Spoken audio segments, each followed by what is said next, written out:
permission, I take Deputy Coffey and Deputy Griffin now, and we'll take the three together, if that's okay. Yeah, thank you, Chairman. And most of the items I wanted to raise have already been raised, so I won't go back over them. And I want to thank both delegations for a very positive presentation here this morning. I think tourism and the revenues that it produces is a very important for our economy, and I think that's well acknowledged. And I want to commend everybody involved in contributing to that success. And as we all know, and you know better than most, we need to continuously evaluate that success, see where we can make further improvements. And I'll just try and touch on some of those and make some general comments as well. Could I just mention tourism ambassadors first, and their role, I suppose, and how they can be utilised to best effect.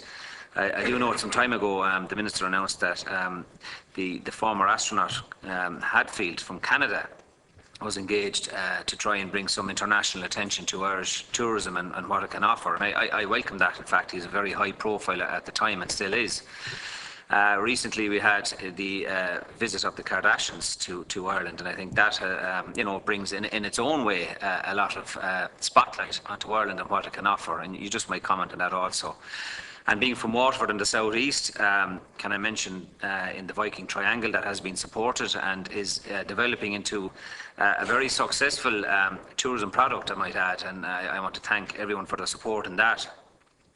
There's a lot of volunteer ambassadors that come from the community that volunteer their time, they train and they educate themselves on what the city and the region has to offer, and then they go out on a voluntary basis, coordinated by the local authority. And I think their role is so important, and I think is to be encouraged. And again, you might just comment on that, on their respective roles within the whole tourism product and how we sell ourselves. The VAT rates, that has been covered, I won't go over that again. The regional benefit and the regional spread and capacity is something that does concern me, and from somebody that, and my colleagues as well, spend a lot of time in Dublin and we're from the regions, we see the pressures that it brings at the various stages throughout the season. And there's no doubt Dublin has capacity issues, and it has huge intensity as regards tourism product.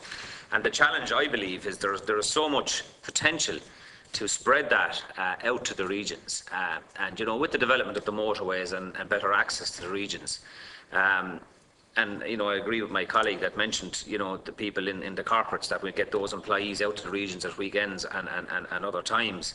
There is so much to offer in the regions, and again from the southeast, and I agree with my colleague, we would like to see, and we commend all those involved in the Wide Atlantic Way, but again we have very important tourism initiatives developing in our own regions. We've the Dacia Greenway, we've the Mount Congreve Gardens, we've the Cummer Mountains, and we've all the coastal opportunities that go with it in the southeast. And of course we've the weather as well, that often is quite better than the other parts of the country. And it's to encapsulate all of that. And I don't expect your organisations to do the groundwork, but I do expect them to actually try and coordinate all that's positive about the regions, and to get more tourists into those regions. And I'd be interested to hear, what other regional initiatives you might have. You mentioned the Wild Atlantic Way and the huge push that's going in there, and I think that's welcome and it has to happen. But I would like to see further strategies then to develop other areas. Canada is an area that I have a special interest in, and I was delighted to hear that somebody from Tourism Ireland, the CEO, I think, has gone to Canada now. Again, being from Waterford, there's huge links to Canadian tourism opportunities through the Newfoundland links, and I know they've been developed to some degree. And I understand that new air links have been established from Toronto into Dublin, and also from St. John's to Dublin. And I think I'd be interested to hear how we can develop those and maybe push the people that are coming from those areas into the regions. I would like to say that Waterford is actually the Canada county because of the huge cultural and heritage links that exist between both locations. And I'd like to hear if there is any initiatives to try and develop potential in that area. Briefly, can I mention, you mentioned I think, was it the mobile 35s, or the people in that age group, the people that are young families, or people that might want to get away for a short break to get away from it all. I think, yes, I would agree with that, but I think the UK markets, and I think Tourism Ireland, you mentioned it already about your work in advertising and publicising in those areas. But the UK market is a huge market right on our doorstep, And, you know, there are ready-made links to the regional airports. I know Waterford has Manchester and Birmingham, and there's other opportunities as well with London. And also the Rosslare Harbour on our doorstep as well.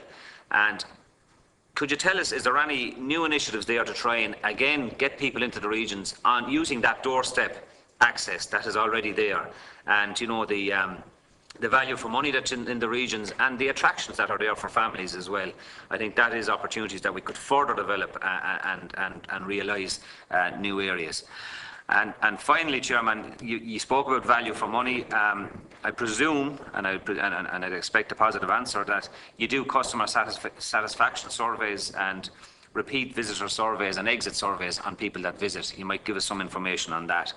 And finally, Chairman, niche tourism areas. You mentioned the food festivals. There are very successful ones in our own area, the Waterford and Dungarvan food festivals. The cycling initiatives. I think cycling has grown exponentially, not only in this country, but right across Europe and the wider global. And we have some beautiful cycling routes in Ireland.